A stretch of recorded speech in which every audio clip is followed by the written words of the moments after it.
Welcome back to Trailmakers with Fenrir. I recently got inspired to start making mini-games within the game, and it turns out they're a pretty fun logic project. They're a little bit challenging, but that's what makes them enjoyable. So first up we have Tic-Tac-Toe, and I'll run you through a game or two to show you the outside of it before I open up the logic and start talking about the details. So it starts off with the blue player with X, and we've got little sound effects and a flashing icon for our selector. Then when we place it, it automatically selects that box for the X and switches to the other seat's turn. So I gotta hop over here. And if we try to place over an already occupied box, it doesn't let us, but it also doesn't skip our turn or do anything adverse like that.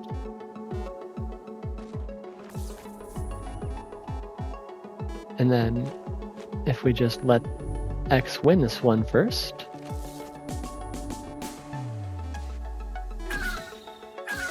you'll see it sets off some fireworks and flashes the winning line. And then after a few seconds, it resets the board and leaves the losing player in charge of starting the next game. So the functionality is pretty simple. And the only other thing is if I can real quick, make a tie.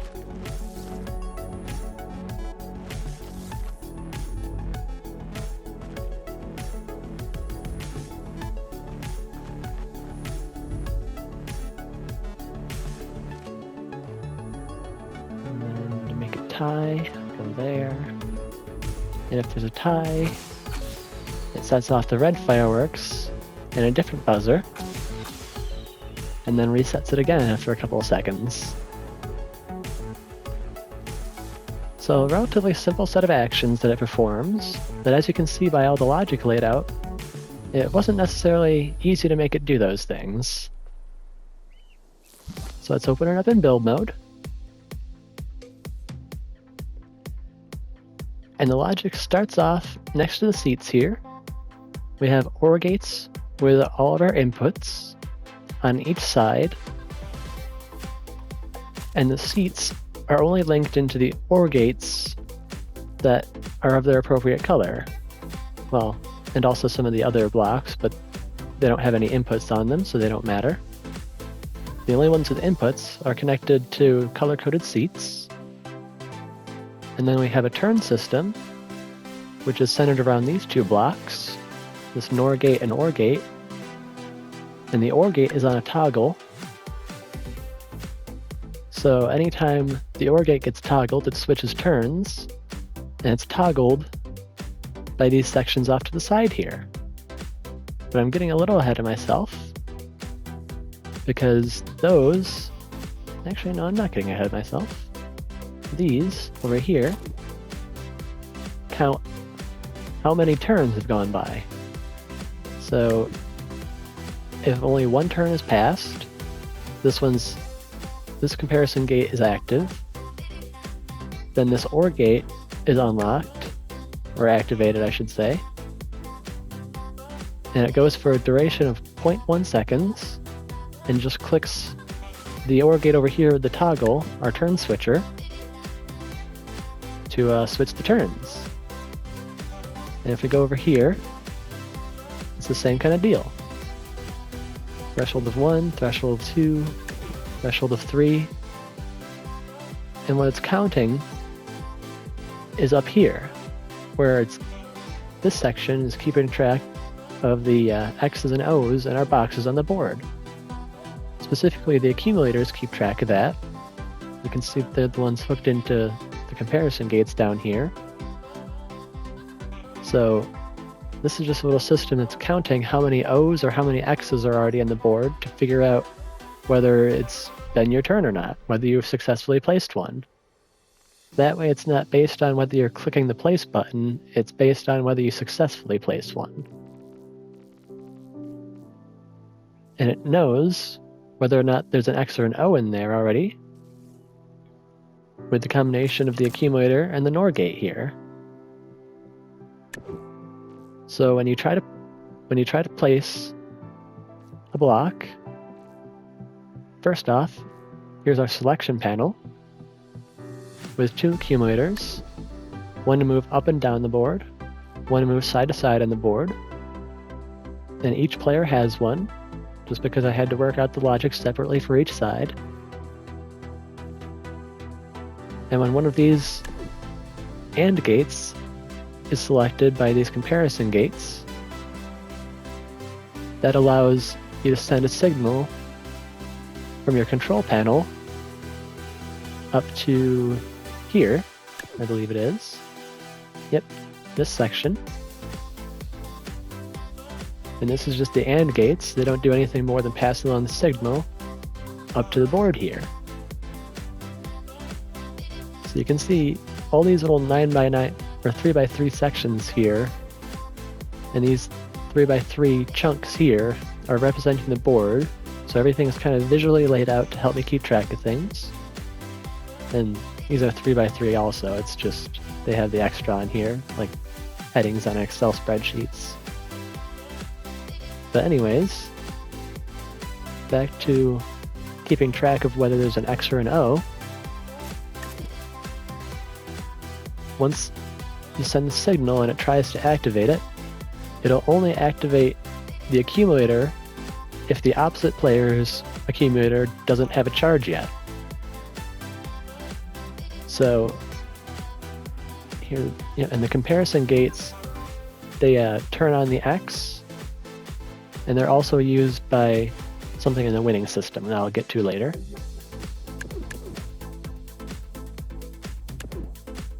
But yeah, that's how it lets it not overlap an X or an O. And then I suppose next is the winning conditions, which are over here on the side. We have the 3 up and downs, the 3 side to sides, and the 2 diagonals. And the same thing over on the other side again. And below it is just what does the flashing for the winning. So say we got right down the center strip, the blue player wins. It triggers this OR gate, which flashes that row on and off. Yeah, it's connected to the comparison gates and sends them a partial negative signal to flash them on and off, because then they're not equal to what they need to be. And then, what else does it send the signal to? It sends a signal up to the top here, which sets off our fireworks for a duration of almost 5 seconds, as well as our little singing parrots here in the back. And where is the...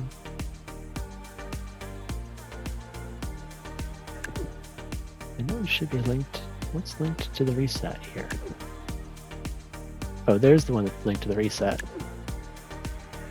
So any of the winning conditions link down to this OR gate that has a delay of 5 seconds, and that just links back to the master reset, which is an OR gate that has its own input just in case, and that goes to all the accumulators, sending a negative signal and clearing the board. Because the board itself is the only thing that has to be reset, it's fairly simple to do. And then a condition for the tie is if the comparison gates, or if the accumulators, blue or green, total up to over 8, that means the board is filled and there hasn't been a win yet, so it also triggers the reset mechanism, as well as its own buzzer and red fireworks. And I think that about does it for Tic-Tac-Toe. Tried to get through it a little bit fast because Tic-Tac-Toe is, well, it's a simple and kind of boring game if you think about it, and it's only interesting to make it inside of another game. But Connect 4, on the other hand, was not just a bigger project, it's a little bit more interesting to look at. So let's pull that up. And I'll pull up the first version, where the logic is a little bit more neatly organized. Next up we have Connect 4, which, as you can see by the logic layout, was a little bit more of a challenging task, but that only made it more interesting. This one took about 8 hours to put together, whereas Tic-Tac-Toe took about 5. But let's just start placing pieces down, and you'll get an idea for how that functions. We had the automatic turn switching system. We have our selector up at the top that blinks and beeps anytime you make a movement. The pieces stack on top of each other, and anytime you place a piece, it lights up the whole row, just for a moment anyways.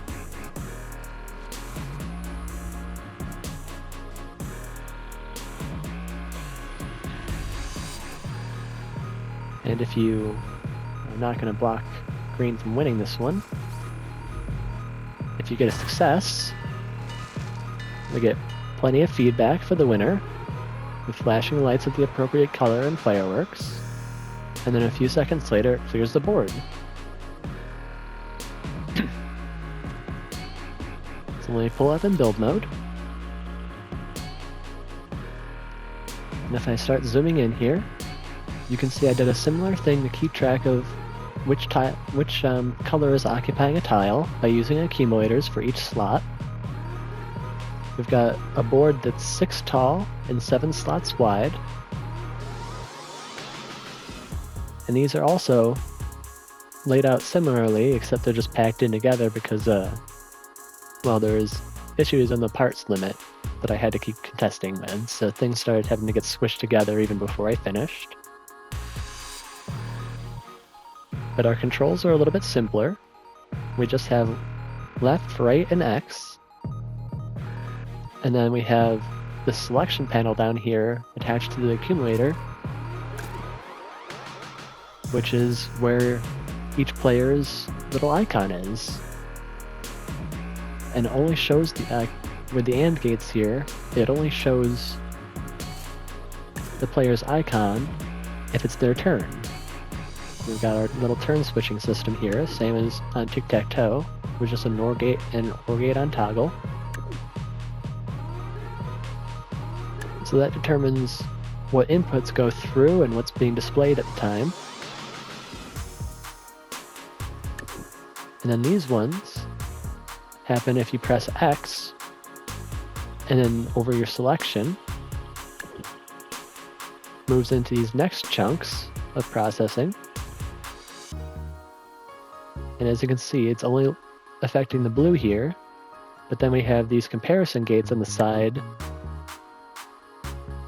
and they are linked to all the ones on the board here that check and see if there's anything already in that tile. So there's a lot of just checking whether the tile is occupied before something happens, and if it is occupied, it moves on to the next one. So we have, in order on the stack here, we've got a threshold of 0, a threshold of 1, a threshold of 2, and so on. So depending on how many of these comparison gates up here are filled, it changes the signal feeding into this one, this row here, and only activates one in the row. I keep saying row, it's a column. In this column. And yeah. So that's how it determines whether or not it's going to be placed in the bottom, the second slot, third slot, etc. And then all these pieces over here on the sides are the winning conditions. And they're what really took a while to program in. Because unlike Tic-Tac-Toe, where there's only like, I think 8 possible combinations per player, there are 69 possible winning combinations per player on this one, plus a tie, for a total of 139, I think that is, possible combinations of winning. So each of these, I should probably choose one that's in a column so you can see the lines better. Each of these links up to the accumulators in our board here. So if we have 4 accumulators in a row that get filled up of a certain color, then it activates one of the AND gates over here. And it was one of those things that was very straightforward, but very time-consuming to do. Because each one had to be done individually, and as you might have noticed sometimes when I'm pulling up the configurator here, especially if I'm selecting multiple pieces at once, like I click, and then it takes a second. I click, and it lags a second. Click, and it lags a second. I think that's because of the number of accumulators in the build. They seem to be adding more lag than other logic pieces do. But that in and of itself slowed down the build process too. Otherwise I might have been done, I mean, not that much faster, but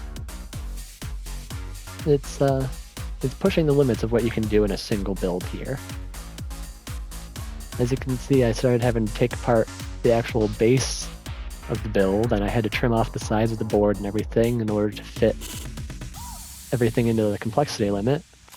But with some rearranging,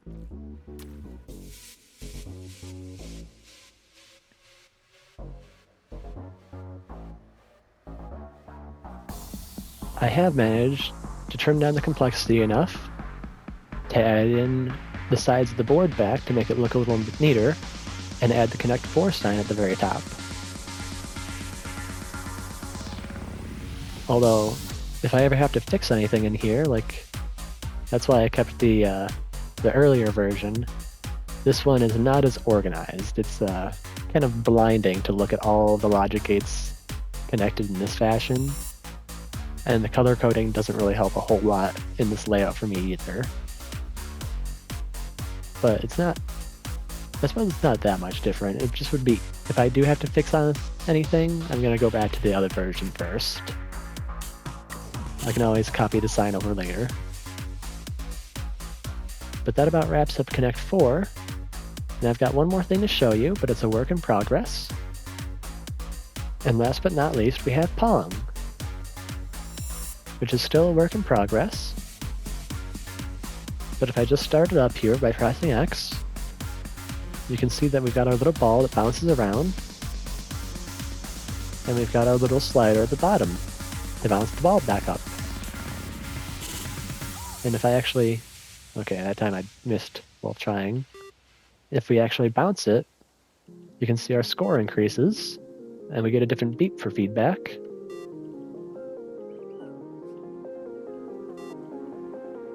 And then if we miss the ball again, it resets the score. So right now it's still kind of simple, and the scoring only goes up to 10, which I want to change. Some of the features it already has that are noteworthy are the system that slides the ball back and forth and up and down. So the ball's position is kept track of by accumulators here. Accumulators and comparison gates. And then we have a system up top and off to the side. Let me get that out of the way. And what this does is at first, every time our master OR gate here goes off, which is, it has a duration of 0.08 and a pause of 0.08, just to be a little bit faster than standard. And yeah, every time that toggles on and off, it moves, well, at first it moves up 1 all the way until it gets to this last value here, which is 15 on the top and 12 on the bottom, or the side. And yeah, once it gets to the end, it bounces back, and that's just done by, well, it's a little hard to summarize, but I keep clicking the wrong thing. But what it does is first trips this OR gate to trigger the system, and then we have a couple different steps that it goes through. A couple different AND gates, OR gates, and honestly I built the system like 3 months ago and then copy and pasted it into this, so that's why I'm struggling to explain it a little bit. But more or less, what's happening is if I go off of what's connected to the comparison gates, I can summarize it easier. If I start from the 0 gate here, or not the 0, but the first furthest left, our starting position, it's connected to this AND gate, which feeds into the OR gate and spreads out into these ones. But the main thing is, oh no, I was already on it. This one here with the toggle. In the whole system, there's only one with a toggle here. So it checks first, every time there's a movement, it checks whether or not it's on the far end, left or right. And if it's on the right side, it triggers this AND gate, which also leads into this OR gate to toggle it.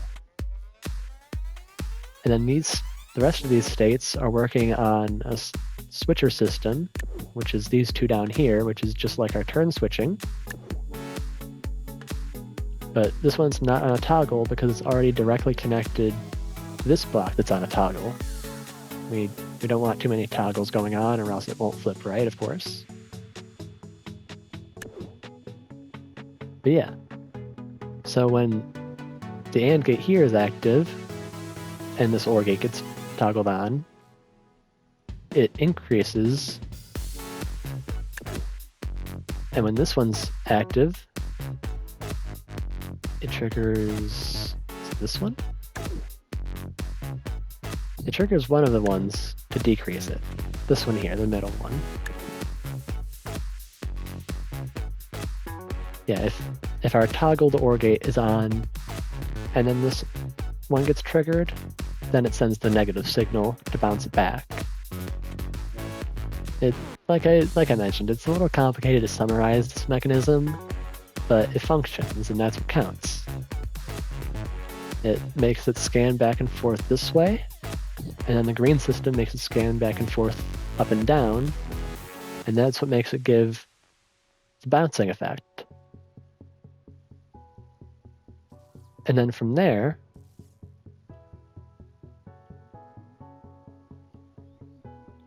we have the bottom row, which is marked in orange here for its AND gates, because it's where we take some readings at. It feeds into, each of these AND gates feeds into the red and green AND gates below it, these orange ones here. And as you might have guessed by the red and green, these are connected to whether or not the paddle is there or not. Green for a success if the paddle is there, and red for a failure if the paddle's not.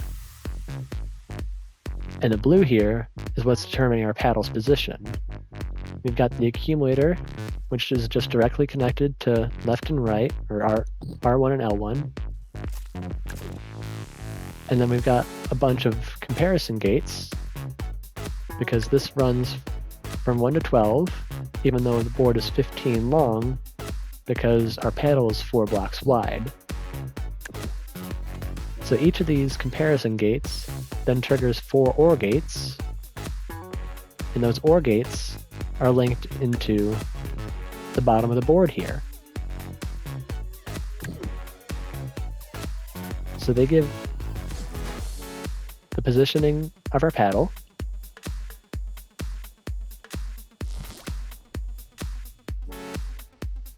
and if one of these OR gates is active, meaning our paddle is there, then it activates a NOR gate, where it turns off the NOR gate. It's linked to the NOR gate below it. And if the paddle is there, it's also activating the green AND gate. If the paddle is not there, it's activating the red AND gate. Then we can follow these AND gate lines over here to the side, where we have our master success and our master failures, which are going to our counters, and also our little sound effects here are slapped into that spot. But if we have a success, it does an output of 1 into our accumulator that uses steps. And if it's a failure, it's an output of -1 into an arithmetic block that then multiplies the signal by 12, which is going to have to be bigger once I increase the counter. It just has to be a bigger number than the counter's maximum value, because then it multiplies the signal to a value of 12, and even though this is in steps, it'll minus 12 all at once instead of minusing just 1, and clear the entire thing no matter how far along it is. So that way you don't have to decrease it step by step. You just take one big backward step. And then we have a NOR gate for if there's nothing in the accumulator, showing 0 on our scoreboard. And then it's just comparison gates, selecting the number, or the shape of the number, on our little scoreboard there.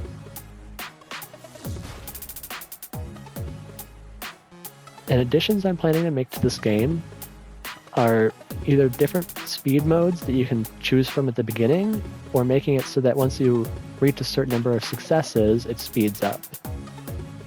And also increasing the maximum value of our success counter on there, of course.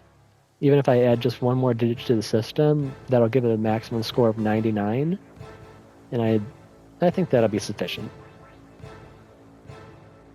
But yeah, that's what I've been doing in the last couple of days. I've been going crazy with the logic system and making mini games in Trailmakers.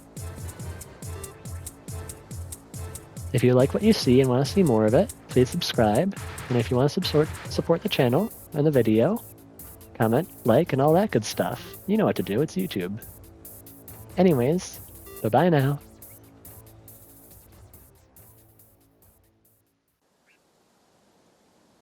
PlayStation